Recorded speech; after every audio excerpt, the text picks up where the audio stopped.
So we're just going to have a conversation today about, just tell a little bit about our journey. And I know Pastor Nick has been talking a lot about marital myths and things that people go into marriage with, and thoughts and comments. And everybody's got an opinion about marriage. So we'll be talking a little bit about that today. So just to give you a little backdrop of who we are, once again, I'm Deacon Andrea. And I had to think about this before we started this because I always forget this. We have been together for 42 years and married, yeah, that's right, isn't it? For 42 years and married for 35 of the 42. And it was the best years of your life, I'm sure. So, but people are constantly asking, I don't know about you, but they're constantly asking me, what's the secret to marriage? How do you do it? What are those things, if you had to tell anybody, what would you tell somebody, how it lasts so long? And one of the things we'll talk about tonight, it's a journey, It is a journey. Marriage is a journey. And tell us a little bit about your journey. Well, Andrea and I have been married now for a long, long time. And, we met in college, and now here we are in our 60s. You had to And go there. But go ahead. but our marriage has transitioned throughout the course of time. So, and I think that in that period of time, I think that people tend to have a lot of myths about what a marriage is, and so that's what we're here to talk about a little bit today.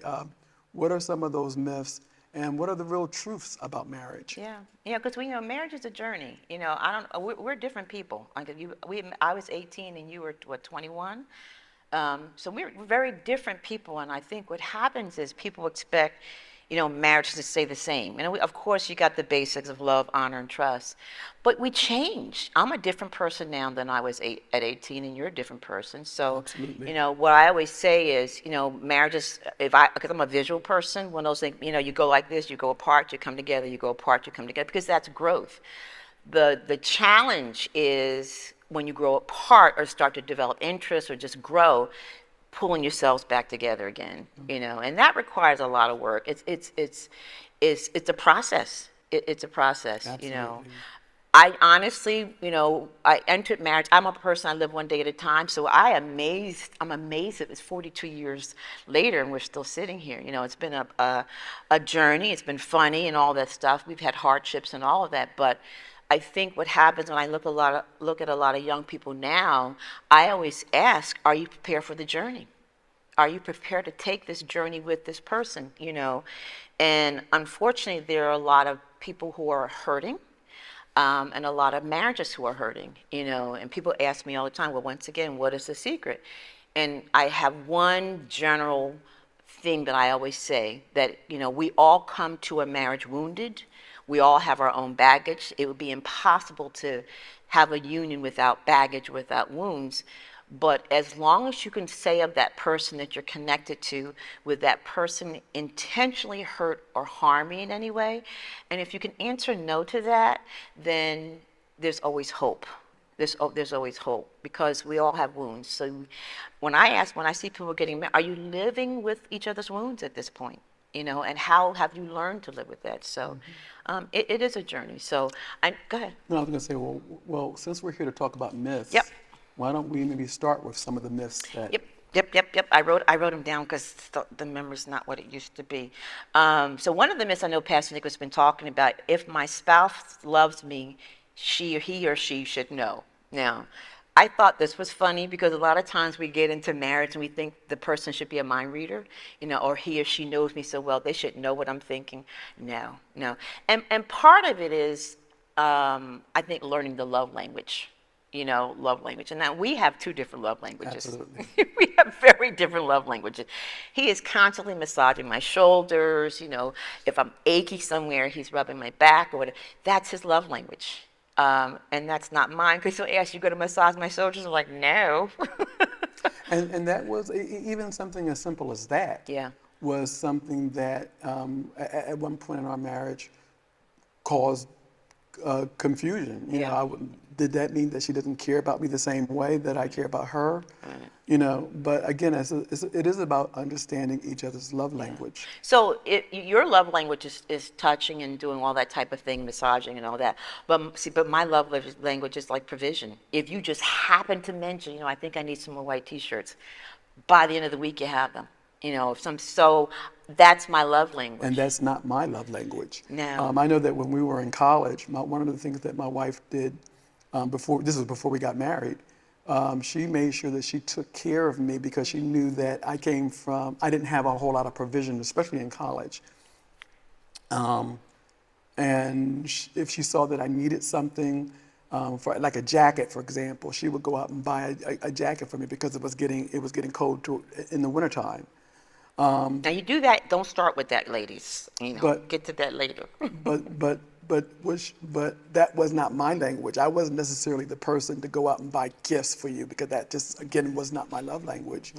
And so I think we had to kind of understand what each of us had to bring to the table as far as a marriage or a relationship is concerned, and especially entering into a marriage, and understanding that we all come from excuse me, I'm losing my voice, all coming from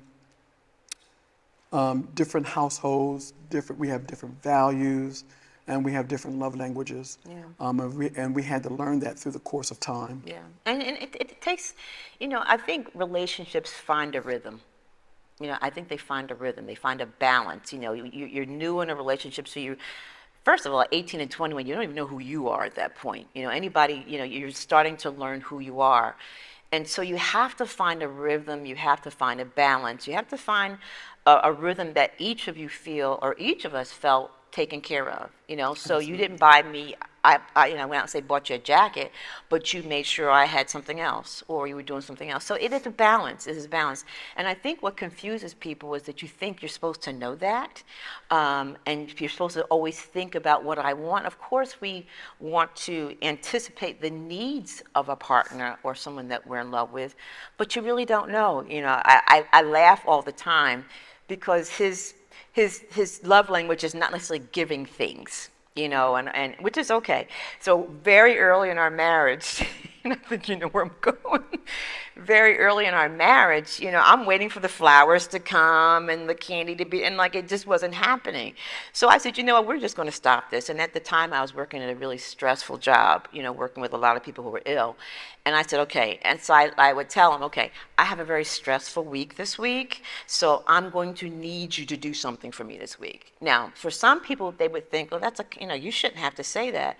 But I don't expect you to be a mind reader.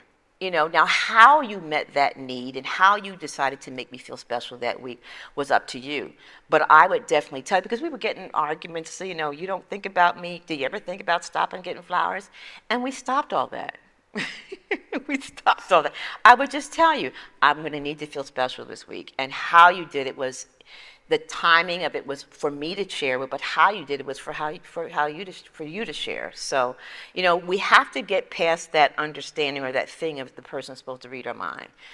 I think the key point of all of what you just said is that it really takes communication. Yeah. It takes a willingness to kind of open up your feelings and to share your feelings, and I think that's typically something that's easier for women than perhaps men. I don't know. Yeah. But I think it really takes a commitment to being able to share your thoughts, to share your feelings, to allow yourself to be open to that person sharing their thoughts and sharing their feelings, and being able to hear each other. Yeah, So, and I think in addition to that, you have to be comfortable being vulnerable with the other person, and I think that's the part that may be missing, or it's hard to get to, because we often come into a new relationship pretending to be someone, and then sometimes we make the mistake of trying to be the person that we think the person wants to be.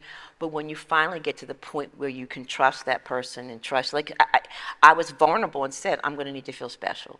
And because you loved me, you would just respond. So there's a certain vulnerability that I think you have to have in a relationship to make it okay to say, I need something from you, without feeling that the person will feel like you're putting a demand on me. Because if I said that, and you say, well, get it yourself. I'm like, okay, we got a problem. We got a little bit of a problem. But you responded to what I said. You heard what I had to say. You responded to my vulnerability. And because of that, I could trust you with that. I could trust you with it. So you can't read people's minds, you know, and I think people do that a lot and make that mistake early. Yeah, and I think that in every aspect of a marital relationship, communication Oh my is a God, key. yeah. In Yeah. every aspect of it, you Yeah. know. So And I'm laughing because, and I'm saying communicate, but you have to, I'm going to say something, I'm sure he's going to have something to say back, but communicate and respect what the person can and cannot do. You know, I'm a natural talker. That's just what I do. And I'm a processor, but I know where that comes from. You know, we didn't process in my household growing up, you know. And I told you very early in our marriage, I'm going to give you the gift that never ends. It is the gift that keeps on giving, which means you will always know what's on my mind. I'm not going to hold back. whether I want to or not. Welcome. So, you have to respect, and I'm not always good at it. You have to respect what you can give at that time. I'm a natural talker. You're not a natural talker, you know. And I always say this: what a grapefruit and orange or a grapefruit and lemon analogy. Sometimes a grapefruit just naturally has more juice, so it's going to give more. If you're a lemon. That made me laugh. But if you're a lemon, you don't have that much juice. So I have to respect that we communicate differently. And honestly, that's a challenge. That's a challenge. But what we've had to do is even to work out, okay, I'm giving all this, I'm expecting something back. And even, you know, we all get to those times where I can't handle this anymore, give me a minute. What we've learned to do, okay, I will respect your need for time and space right now, but you need to be responsible and need to tell me, okay, when are we going to come back to this? And so that's the part of communication. You even work out the rules for communication. So each person feels heard, each person feels validated, each person feels valued. Yes. And that's sort of the key, you know. And the other thing, you gotta laugh. You know, he makes me laugh in different ways. He doesn't think he's being funny, but he's actually being funny. So you have to laugh, and sometimes you can. Sometimes you can get in the biggest arguments over the littlest thing, and I'll share this one. Our first week of marriage, we dated for 7 years before we got married, so we were kind of working that rhythm out and things like that. But we had both decided to go to grad school first before we got married, and blah blah blah. But our first week of marriage, we didn't live together before. We got married, started living together. He got mad at me because I used the same color washcloth as he did. Okay, so I'm going, and I remember this. We're driving down Broad Street because we're commuting together. He storms out of the car, and I'm just hysterically laughing. So I say that because it really wasn't about the towel. It really wasn't. We were just stressed because we were both in grad school. And we eventually came back. But even in the midst of something like that, sometimes if you can step out of the situation, not laugh at the person, and you want to have them feel valued and heard. But sometimes stuff is just funny. Sometimes it's funny. So he stormed out. I said, get back in the car, and we immediately started laughing. Like, are you storming down Broad Street over a towel? Really think about it. Well, now that you've shared all my idiosyncrasies, let's move on to myth number 2. Okay, all right, because I have none. So that was the first myth. We didn't figure it out, but it really is just about telling your spouse what you need in a way that they can hear it and they can receive it, not in a way of doubt, of blame. You never do this for me, and I asked you to do something. So you don't want to do it that way. It does require vulnerability and trust on each part. And I think the second myth that Pastor Nick talked about was all we need is love. Which means love is enough to sustain a relationship. So, what are your thoughts on that? I think that love is definitely the foundation of any marriage. You know, I think that's definitely the foundation, but I don't think that it's all that you need. I mean, there are stresses that come in ordinary life that can pull apart any relationship. And so I think it's important that in addition to having love, that there are other things that are needed, like trust, for example, respect for your partner, care for them, I think that there are so many other things that are needed in addition to just love. Yeah. But definitely love is a foundation. Yeah, I mean, I think love is a foundation. I 100% agree with that. But, I think so many times, you start off with that. They tell you in the first year of a relationship, don't make any major decisions. I'm an old bio major, so your brain chemically goes into this state of just being happy. But then after that first year, you kind of wake up and like, well, who are you? So love, for me, love is more than just a feeling. Love is an action. Absolutely. Because you can say, I love brownies, but I'm not getting any brownies. So love is an action. Show me that you love me, and it could be anything. It could be anything. You determine what it is that makes you feel loved, and be honest enough to share that. Because I think what happens a lot of times, we get in trouble, or relationships get in trouble because they think, well, love is it. I love you. Isn't that it? No, that's the foundation. That's the framework. But just like you said, if you live, you're going to have some trials and tribulations. How do you handle conflict? How do you love through conflict? How do you do that and not take sides? And how do you get through the difficult times and still remain in love and still feel respected? So love is the foundation, but love is not the whole thing. When we talk about trust, say more what you're saying about with trust. So I was just saying that, I think that just as important as love is, I think that trust ranks highly on that scale. I think that you have to be able to trust your partner. You have to be able to rely on your partner. You have to know that your partner has your back. You have to know that your partner is going to be there for you, and that all comes through not just words. It comes through actions. It's being able to demonstrate that you trust, that you are trustworthy, that your partner can trust you. You have to be able to rely on on them. You have to be able to trust them. Yeah. So I think that's very important. And you just can't say, I trust you. You have to be able to demonstrate it and act it out. Yeah. So you have to say it and mean it. You can't say, why don't you trust me? Or why don't, we're going to trust each other like a light switch is going to go off or something like that. It happens over time. It does. It happens through, just like love, it happens through actions. Absolutely. I'll be honest with you, trust is one of those things was really, really important to me. And I'm a visual person. I would tell them, okay, you have a trust tree, okay, with leaves on it. Something that happens, a leaf will fall, okay? You don't want a bare tree, okay? When you get to the point where the tree has no leaves on it, trust is gone. Yeah. Trust is gone. So, it is one of those things that you have to continually work on, and you have to, I don't want to say prove, but you have to continually show the person that I can trust you. And it's not even trusting you with things, but trusting you with my heart. One of the things that I try and be mindful of is, when we have a conversation, and I'm not always good at it, when I have a conversation, when we have a conversation particularly about something difficult, is listening first, which is difficult. It's very, very difficult because you're so eager to try and prove a point and get your point out that you end up talking over each other. There's sometimes you have to physically stop and listen. And then, nobody's perfect, so we all have those heated moments. But then when you come back and listen to the person's heart, remember, we all have wounds. And you have to figure out, is this person speaking out of their own wounds? And what am I doing to add to those wounds or help heal those wounds? So am I helping the wound, or am I making the wound bigger? And then when you go into that conversation with the intent of helping the person heal the wound, realizing that it may not have anything to do with you. There are things that we've experienced that really don't have anything to do with you. It may have something that I had an incident when I was a child, or I didn't like being overtalked, or not told to talk. I've always been a talker. So growing up, people were like, be quiet, stop talking so much.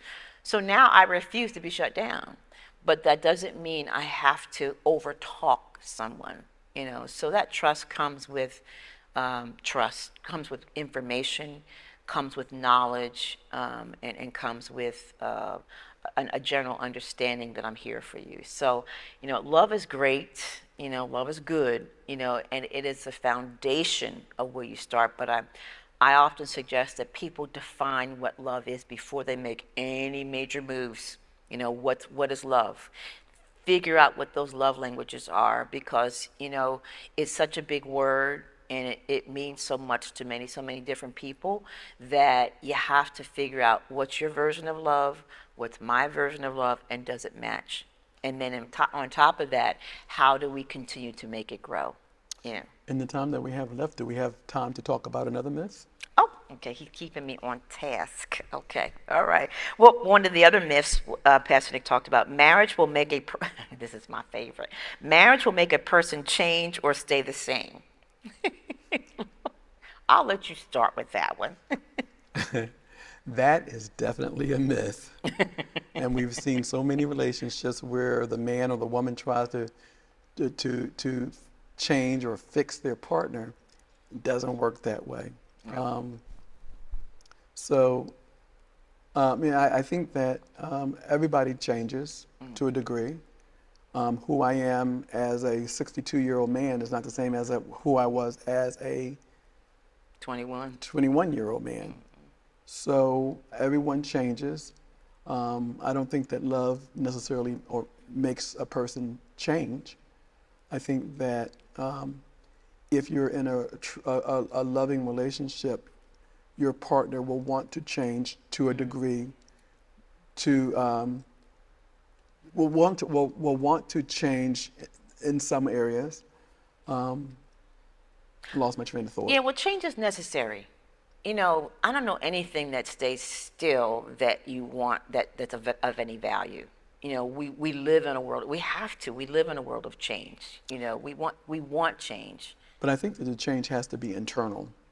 Yeah, that's good Right. too. It has to be. That's the T-shirt. Change is internal. I like that. I mean, I think it has to be internal. I think that I have to change because I want to change, Yeah. not because you're making me to change. That's a really good point. That's a really good point, because I can't argue you into change. I can't argue or yell at you, or I can't berate you into being the person that I think you should be. One of the things that I think happens, when people get married, do you really know that person? People ask all the time. I talk to a lot of people, we counsel a lot of people, and they'll say, we're getting married. Okay, well, does he like ketchup and mustard on his hamburger? I don't know, and you're getting married. Okay, some of the basic things that we don't pay attention to. And then what happens is we get into these relationships, or we get into a marriage and expect, oh, I thought you were this person. I thought you would be this person. And like there's some light switch that's going to go off and make you the person who I thought you were going to be. So, am I getting married for the promise of who you are? Or am I getting married for the person that you truly are? Understanding that change will happen.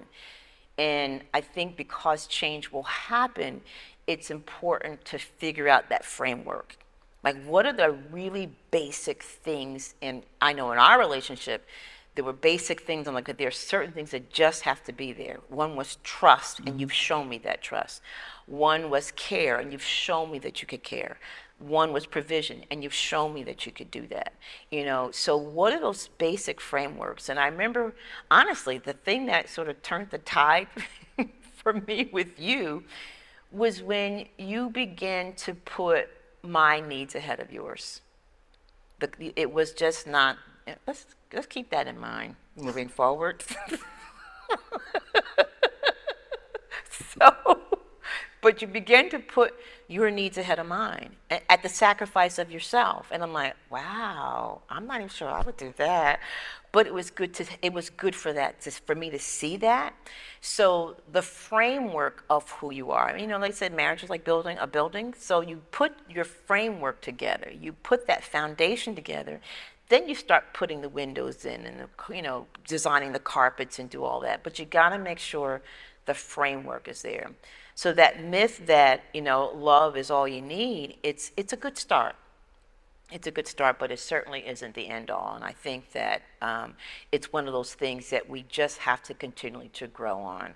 Mm-hmm. I know this went really fast, didn't it? It did. It did, unless I'm talking a lot again.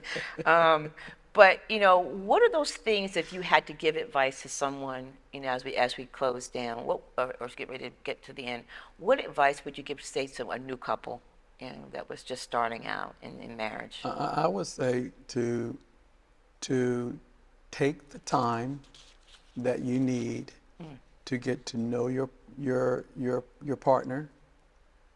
Take the time that you need to explore and exchange each other's values. Take the time that you need just to determine whether or not this is a person that you really truly like. Ew. You know, Because you may not like them later. right? Because if you're getting married and you're thinking that this is someone that you're going to change, well, good luck with that. Well, yeah. People, unless there's an internal change, I think it's very difficult for people to change other people. The only thing that you can change is yourself and your own values and your own thinking. You can change yourself, but being able to change the person that you're in that relationship with, I think may prove to be very difficult. So I think it's really important that you know who that person is and that you like that person. That's a really good point, and I say it all, excuse me, I use it all the time in parenting. Do you like your children? We know you love your children, but do you like them? And I say, would you be your child's friend if you were in school with them? But, I guess that same thing can apply to marriage. Do you like your spouse? Do you like your partner? Do you all laugh? Do you have your own love language? Have you worked out that rhythm that's going to sustain you for the rest of your life? When people make that commitment, they think, okay, fine, this is it. And I hate to see couples that walk down the aisle and a year later, they've decided to separate. Now, things happen. But then you say, is there any hope? But, do you like the person? Do they make you laugh? Do you enjoy spending time with them? That's not always going out anywhere. It's not always spending money. It's just being in their presence.